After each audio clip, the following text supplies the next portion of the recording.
if you want to be the architect of your future and you want to say goodbye to 2020 and say hello to 2021, you can design your future in advance with great goals. In this episode, I'm going to go through the 9 steps to great goals that have served me for so long. Hope you enjoy it. And don't forget to leave a comment and share it with your friends. And thank you for everybody who follows us. And keep an eye out for my new app that's coming out, the Recreate app. There'll be a link in the comments. What I really needed was to recreate myself, which means to bring something new into the world that has never existed before.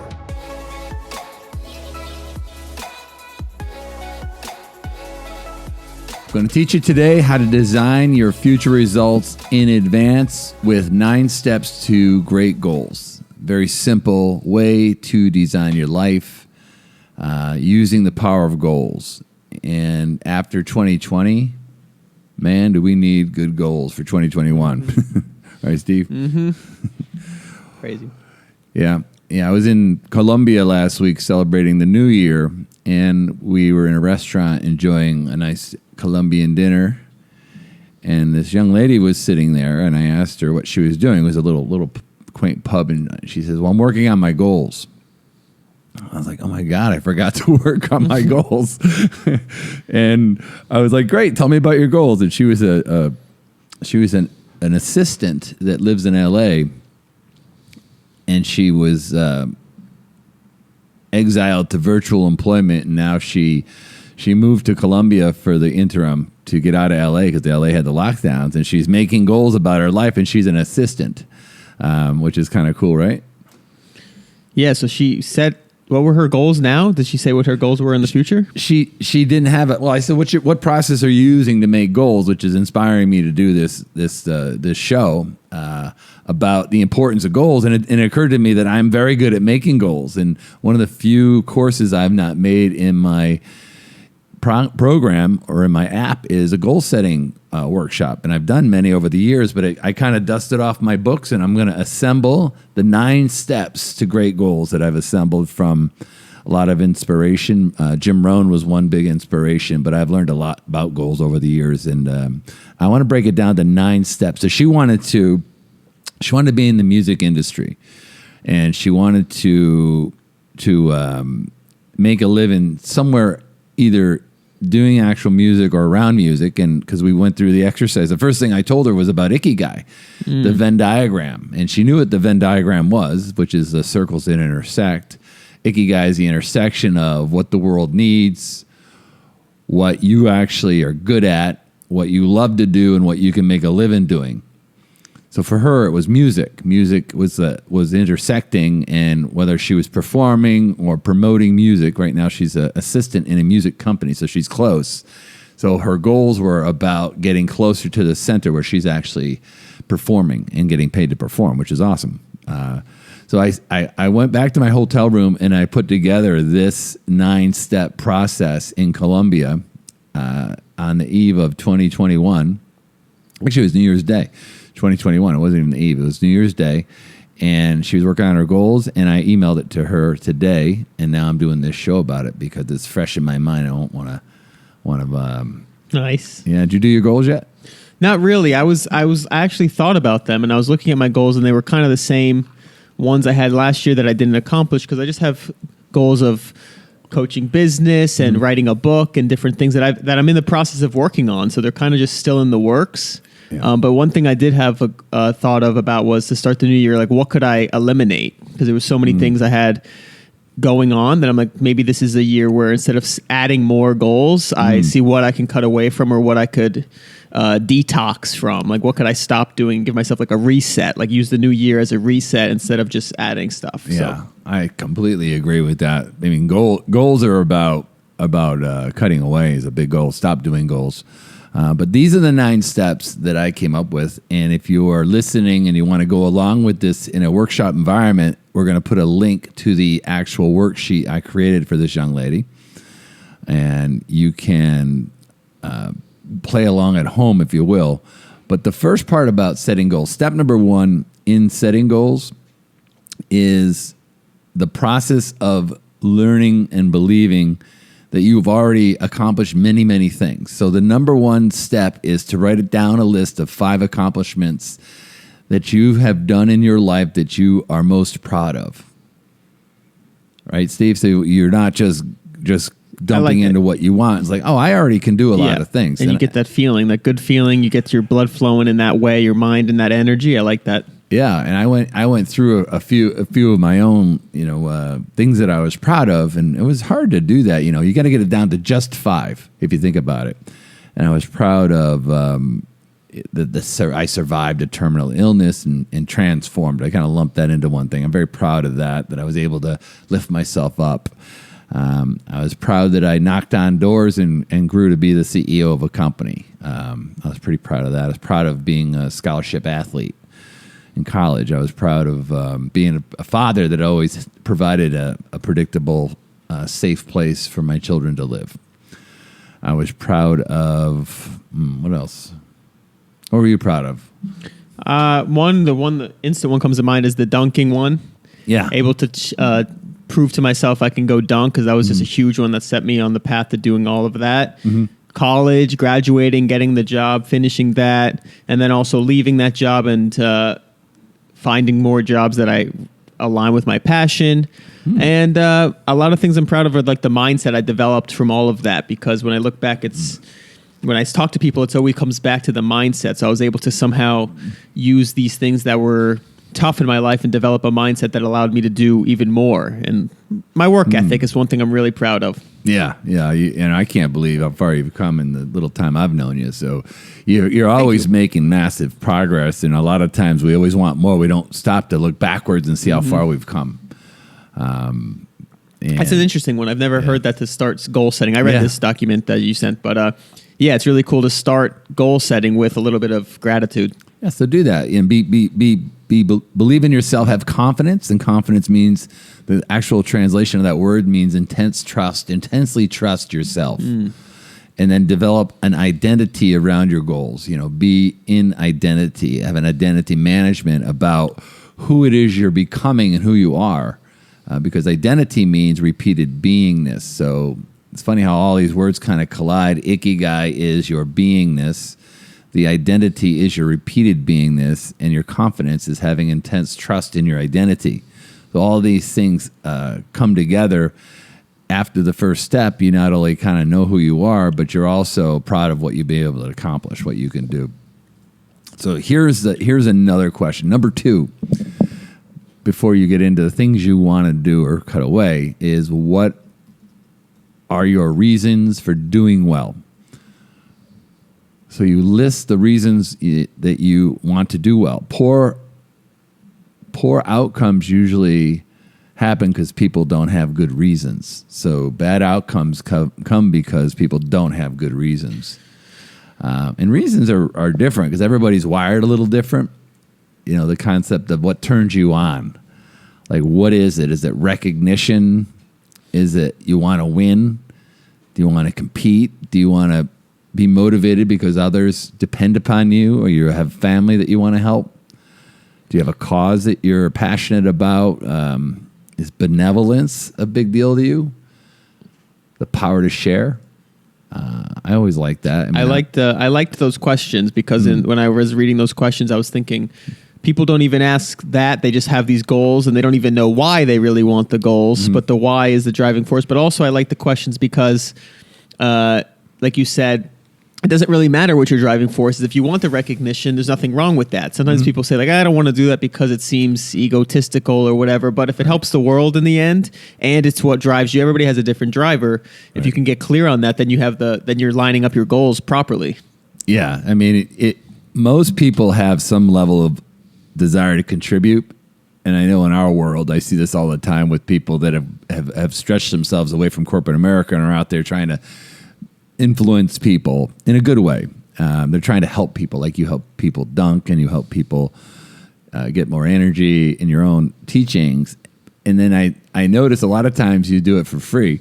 Right. So you forget to charge people, which is going to be bad in the long term, but you're not doing it for the money, which is interesting.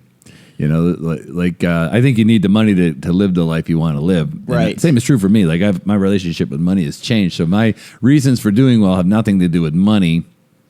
All money will do is help me help more people and help me help the people that depend upon me and I care about. So this was a really valuable exercise. Leaving something behind was important to me. Someone who was close to death, days away, terminally ill a few years ago. And this time of the year is when I got my transplant in January. So this is a tough time of the year because right after New Year's in 2016 and 17, when it flipped, I was down to the wire. Doctor in my room every day, trying to keep me alive each day. Irish guy named Dr. What was his name? Dr. Keaveney. Guy. Nice. He was an Irish guy, and he used to come in my room. He's trying to keep me alive. So leaving something behind is what I thought about my family and just coming back. That was a big deal for me. Finishing the comeback instead of just laying down and dying. That's what I put in here. And I want to give scholarships. I want to be benevolent with the knowledge and the tools that I have to empower people to make that new connection. How about you?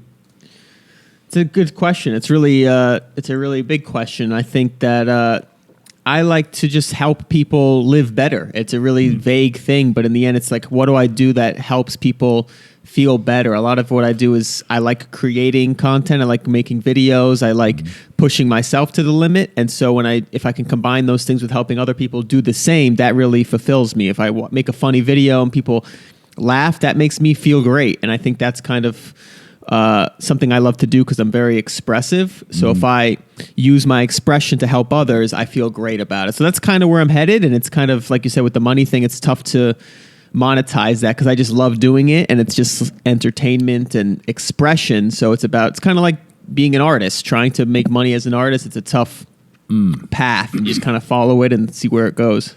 Well, one goal to do well, I mean, it's interesting when you're doing goals about money, and that'll come up in a second, but when you have a good reason to give someone an amazing outcome and that turns you on, you got to understand that you're not trading hours for units of dollars anymore. You're not doing that. Right. You're selling an outcome. And when you look at the outcome that you can produce for somebody, vitality, health, relationships, a better living, a happier life, these are all outcomes that are very, very valuable. And people will actually happily pay good money for that outcome because they're already paying good money for bad outcomes to others.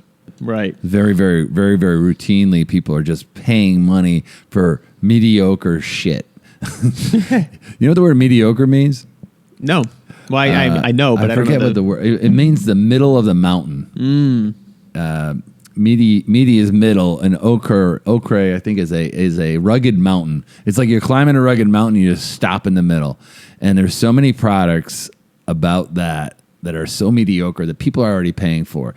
Gym memberships, trainers that don't do their job, all these experts and gurus that are just full of it. When you give someone a real outcome and you have a real reason for doing well because you're helping others and you're contributing, that's very, very powerful. Right. All right, here's the brain dump. This is the speed dating section.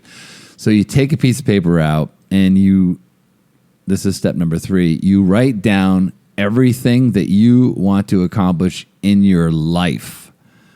All right, and in the worksheet, I have like 5 spaces next to each one of these following questions. Ready? What do you want to do? Okay, what do you want to do? Number 1. Who do you want to be? Number 2. What would you like to see in your life? Right? Do you want to go around the world? Do you want to see different countries? Do you want to see things you've never seen before? Are you curious about something? What do you want to actually have? A jet, a boat, a house, a vacation home, extra money. And keep that one to tangible things. Because there are some things that are very ethical to want to have. Like I want to have a jet so I can travel more and be more efficient with my time. That would be kind of cool. I don't need it to have a video saying I have a jet and I'm amazing. The jets are pretty functional. The utility I have in a plane is pretty wild. I've flown private a couple times. It's pretty awesome. Where do you want to go? South America, Europe, Bora Bora, Australia. There's 4 of them on my list. I want to go Ikaria, the island where people forget to die in Greece. What projects do you want to start? All right. A year ago, I wanted to do an app. The app is done. Right? It's coming out this month, and this class actually will be in the actual app. So that is what do you want to start doing? I'm thinking about doing another book. So I put that in there. What do you want to be known for in your life? A mentor, a leader, an inventor, a teacher, a curator, a whiz kid, a marketing genius, a expert, a specialist. What skills do you want to learn? What new abilities do you want to have? One part about goal setting, people want to make more money. Is very, very common. It's the most common question I get, other than how would you lose so much weight? But they spend too little time making themselves more valuable to the world. All right. If you want to make more money, make yourself more valuable. Work on yourself harder than you work on your job. Oh, you want to hear a fantastic analogy? I think you'll like this one a lot. It's exactly what you're talking about. So instead of trying to make more money, be more valuable, right? And so this guy, I forget who it was, but it was a class, and he said, make yourself as big as you can be, because then you'll be undeniable. And he used 2 bowls. One was with walnuts, and one had little beans in it, smaller than walnuts, right? Yep. And so he would put the walnut in the bowl with the small beans, and if you just shake it, life is the bowl. It just never stops shaking. The walnut rises to the top because it's bigger. And if you put the bean at the top of the bowl of walnut and shake it, it slowly makes its way to the bottom. So the point is like if you're a big walnut, people say put him on the very bottom. He's not going to have the same opportunity. He's not going to have the same resources. But if the life keeps shaking, he'll make his way to the top because he's bigger. Right. And so it doesn't matter where you are in the life. If you just make yourself bigger, you rise to the top. And I thought that was an awesome visual. Awesome metaphor. Yeah. You want to learn new abilities. Some of the things I want to learn a little better, believe it or not, I want to learn Facebook ads. I'm sick of paying people for something that I know I can easily do. I just never wanted to do it. I don't love to do it, but I'm going to learn it so I can hire better people to manage mine. I want to learn to sing on tune. Yeah. I'm looking at martial arts, and I want to take meditation to a new level. What about Tai Chi? I'm open to anything. Whatever works. Whatever my body will not destroy my body. But I want to be able to have the ability to walk down any street in any country in the world and not have any fear whatsoever. Not because I'm looking for trouble, because right now I don't feel like there's some situations. I want to be able to handle myself if I'm attacked. And I also want to master my mind, which martial arts is really well known for. It's a pretty good feeling, What do you want to do this year? What do you want to learn? I actually started yoga, so I want to be consistent with that. The hot yoga, I know it's good for me so far. I've been done it.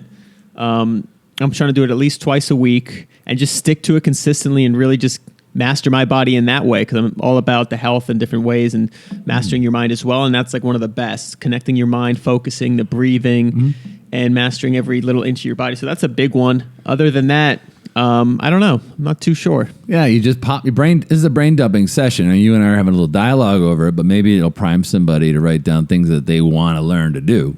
New abilities to make yourself more valuable. And then you got extraordinary things and unique experiences. So think about that. And finally, what important thing that isn't done do you need to do? Like I have some things, some undone financial stuff I need to do. Things I've been meaning to do. So make a list real quick. What undone things need doing? A lot of people don't have a will. A lot of people haven't done tax planning. A lot of people haven't set up safety deposit boxes. Like things like that you just keep putting off that you should be doing. And then last 2 is what do you want to start doing and what do you want to stop doing? So start doing yoga. Stop doing, you know what I gave up yesterday? What's that? Fake sugar. Yeah, that was my last vice. I only have organic stevia now, or kind of whatever that is, but that's one I'm going to keep in the life. I got to have a little love in my life. So now I have enough sugar, alcohol, fake sugar. All I got left is sex and money. Not a bad life. Yeah. All right, that's it. Number 4. This is huge. Who is important to you? Remember, Hemingway wrote, "A man alone doesn't have a chance." So here are some questions to prime this one. With whom do you want to share?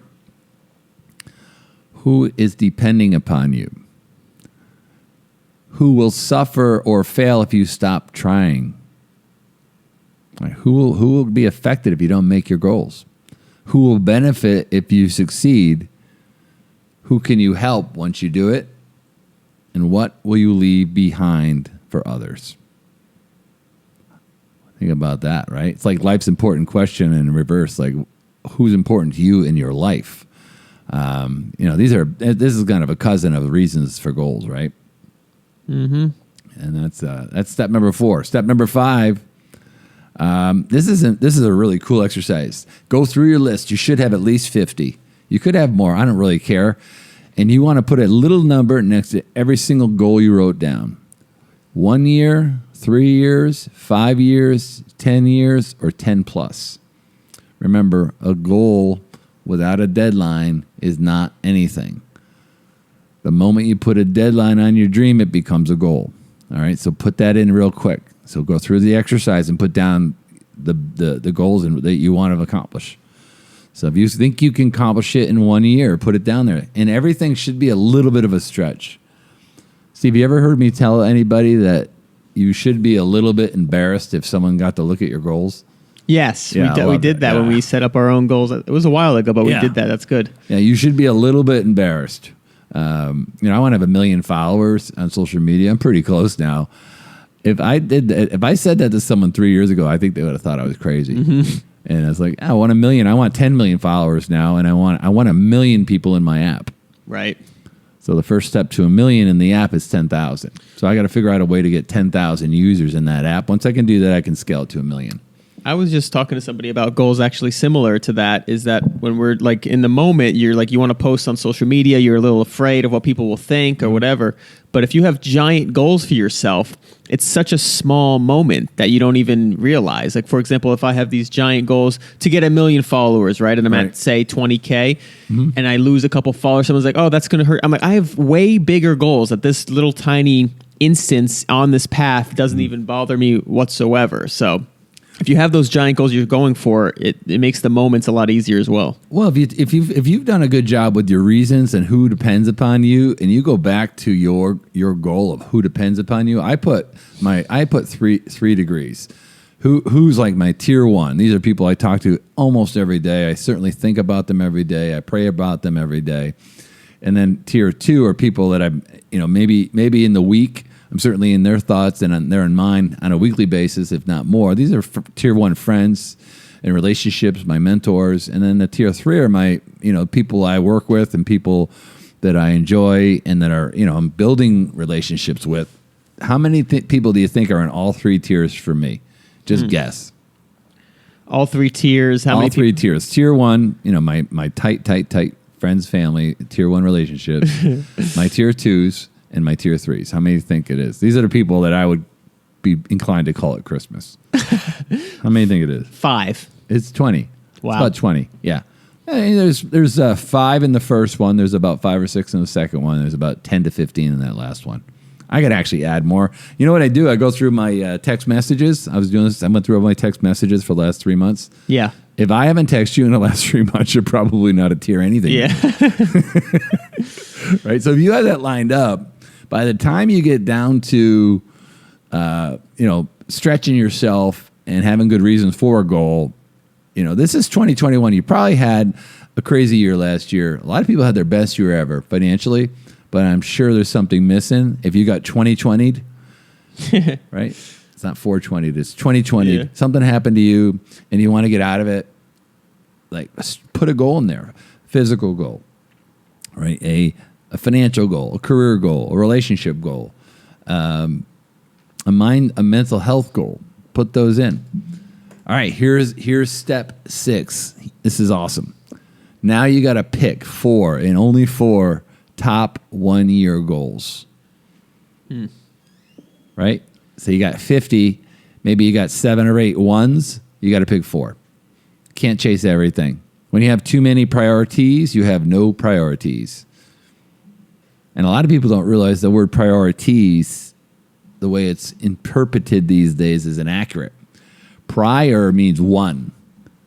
That's a Latin word that means one. Priorities is more than one, which is actually not correct. Like there's one priority, and when you're playing chess, there's only one best move on the board mathematically. That's the priority, right? So in your life, if this goal is a game of chess, what's the best game? What's the best thing you could put forward? Is it your physical body? Mm-hmm. It's number one for me. Without my physical body, I'm in serious trouble. Right. And you go through that list. You know, my physical body was number one. So I have a weight goal, a BMI goal, and some other things. I got a new app, or a new scanner that measures a lot of stuff, which has given me amazing data. I got sleep data that now I'm measuring.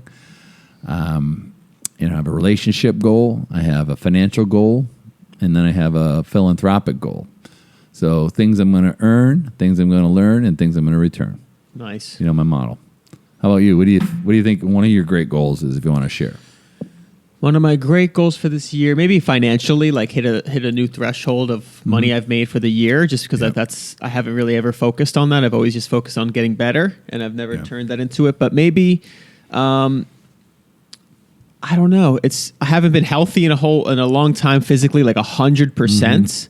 So something where I feel completely flexible, where I'm like at a level where I'm in tune with every part of my body. That would be huge, because I haven't had that in like 5 to 10 years. And one thing is just I really want to be in the moment more, as the day goes on. Like make the most out of every day, because when I have a day like that where I wake up intentionally, have a good morning, have a good wake up, have a good routine, all those different things, and have a good workout, have good conversations, make progress, and I really win the day, I feel like I'm at peace at night. So if I can do that more days than not, I think that'll be a really incredible year. But as a 1 year goal, I haven't put too much thought into it, but I definitely should. Do the goals. Yeah. I look at my goals this morning now for the 3rd day in a row. So I'm gonna lock them into my mind. I'm gonna let my subconscious mind work on these goals while I am sleeping, while I am doing other things. So my reticular activation system. Oops. I love that. My reticular activation system will be looking to accomplish these goals. Okay, I'm going to go through the last 3 steps. I'm trying to keep these short, and these are important. 4 paragraphs, 1 paragraph about each goal on why you selected that goal and why it's so important to you. One paragraph for each goal. I actually ended up expanding mine to 5, by the way, but 2 are very related, but I wanted to separate them for the purposes of my brain. But write a paragraph about why each goal is important. Now, this is, after you do that, I can't help you with that. You got to do it yourself. That might take you maybe 5 minutes a goal. So if the goal's important enough to have, it's important enough to write a short paragraph to remind you why. All right. 8, describe the type of person that you must become to achieve everything you just wrote on that paper. Who's the type of person? What type of energy and zest will it require? What books should you be reading? What coaching do you need to get? What courses do you need to take? All right, these are the cheat codes. What mentor could you get? What role model? Like, these are cheat codes to life. What do you need to stop doing? The person that's going to achieve those goals doesn't do this, and a person that achieves those goals does this. Right. Wakes up every day, has morning sessions, bookends.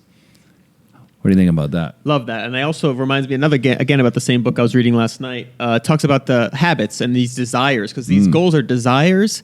And if you're trying to form habits, the desire has to be stronger than the desire to not do it. And I think that's what I like about your goals, is that if you get to the root and you find the why and you ask yourself what's your reason for these goals, your desire will take over, and it won't be as hard to make these goals happen. You're just you're getting pulled by your vision. I think, have you heard that Steve Jobs quote? It's fantastic. Hold on one second. I'll pull it up. Pulled. It's really, really good about having a really big goal. Here, ready? If you have a vision and to achieve it and working very hard, no, this is not it. Here it goes. Steve Jobs, if you are working on something that you really care about, you don't have to be pushed. The vision pulls you. Yeah. I heard the pull. The pull is so cool. Yeah, if you're being pulled, it's a hell of a lot better than being pushed. You can only push yourself so far. Momentum will pull you. A good reason will pull you. Belief in yourself will pull you. Yeah, it's super, super relevant. Awesome. And the last part of question 8 is, what tools or team members will you need to accomplish your goal? Do you have the tools to go on your journey? Do you have the right equipment? Do you need technology? Do you need a coach? Do you need a trainer? Do you need software? Do you need equipment? These are all things you need to look at. So by now, you have a good indication. You got 4 goals. You know why. You know who's affected. You know what they are. They're a stretch, right? And you can work on making them more specific and perfect. The last part of the goal setting process is my very favorite part. So if you think of your big goal, your 4 goals is a big giant domino that's going to fall on the 31st of December. You want to break it down. Break it down to the smallest possible parts you could possibly even think of. All right? And to talk about this, like the big domino, for instance, Steve, you said you want to write a book. Yeah. And I write short books. My longest book's 167 pages, but most of my books are about 100. And I'm actually going to write another one that's going to be a little longer. It could be 200 or 300 pages. So let's say you want to write a 400-page novel, a book. And that seems like a goal that would choke a horse. Have you ever picked up a 400-page book? Like, this is a book I just wrote, Johann Hari. Lost Connections is, holy shit. I'm not even kidding you. This must be so weird. This is a 398-page book. So this is a 400-page book. It's a big book. It's a great book. I just finished it. 13 hours on Audible. All right, so that seems like a big goal to a lot of people. They won't start. But it's 10 40-page chapters. Right, Steve? Yeah. Okay, that seems like a lot. So maybe I can write a 40-page chapter in a month. But that still seems like a lot, doesn't it? Yep. But a 40-page chapter is a page and a quarter a day.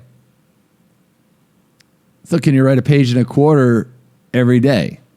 It's funny because it definitely breaks it down, but I know some people still will struggle with that. Why is that? I don't know. You can speak a page and a quarter a day, have it transcribed. You can speak 3 minutes.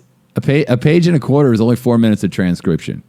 So if you speak about, if you're doing a keynote, you do a 1 hour keynote, you're speaking like 50 pages. That's legitimately a chapter or more in a keynote. You can have it transcribed. You can have an editor help you write it and help you get a writing partner to help you correct it and have it right. That's how I write.